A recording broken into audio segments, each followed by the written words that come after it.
அனைவருக்கும் வணக்கம்.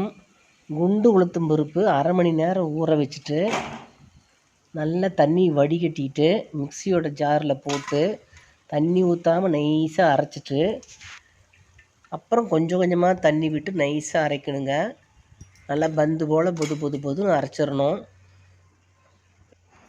வெங்காயம், பச்சை மிளகா, கருவேப்பிலை பொடியாக கட் பண்ணி போட்டுடணும். கொஞ்சம் தூள் உப்பு போட்டுட்டு குருமிளகை 1-2 இடித்து போட்டு இந்த மாவில் போட்டு நல்லா பிணைஞ்சிடணும். கொஞ்சம் கொஞ்சமாக எண்ணெய் சூடான உடனே எடுத்து போடணுங்க. இந்த மாதிரி குண்டாக எடுத்து போடணும். சின்ன சின்ன பீஸாக தான் போடணும்.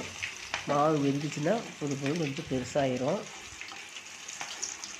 சாப்பிட்றதுக்கு அருமையாக இருக்குங்க. பச்சரிசி மாவெல்லாம் நான் போடவே இல்லை, வெறும் உளுந்து மட்டும்தான். பச்சரிசி மாவு போட்டால் கொஞ்சம் உள்பக்கம் வலுவலுன்னு இருக்கிற மாதிரி இருக்கும். அதனால் நான் பச்சரிசி மாவு போடாமல் தான் இந்த போண்டாவை சுட்டிருக்கேன். சாப்பிட்றதுக்கு அருமையாக இருக்கும்.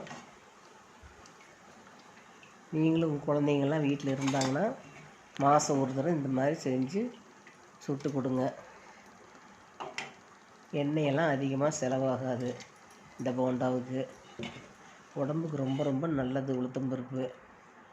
ஏற்கனவே அரிசி மாவு அரைச்சி வச்சுருந்தேன், ஃப்ரிட்ஜில் அரைச்சி வச்சுருந்தேன். அந்த அரிசி மாவுக்கு உளுந்தம்பருப்பு ஊற வச்சு போட்டு கலக்கி வச்சுட்டேங்க. மீதி மாவில் தான் இந்த போண்டா சுட்டிருக்கிறேன். இந்த போண்டா பாருங்கள், உடச்சி காமிக்கிறேன் பாருங்கள், எவ்வளோ அருமையாக இருக்குது பாருங்கள். பொதுன்னு சூப்பராக இருந்துச்சுங்க. சாஃப்டாக இருந்துச்சு, சாப்பிட்றதுக்கு நல்லா இருந்துச்சு. என்னுடைய வீடியோ பார்க்குறீங்க, ஒரு லைக் ஒன்று போடுங்க, சப்ஸ்கிரைப் பண்ணிவிட்டு பாருங்கள்.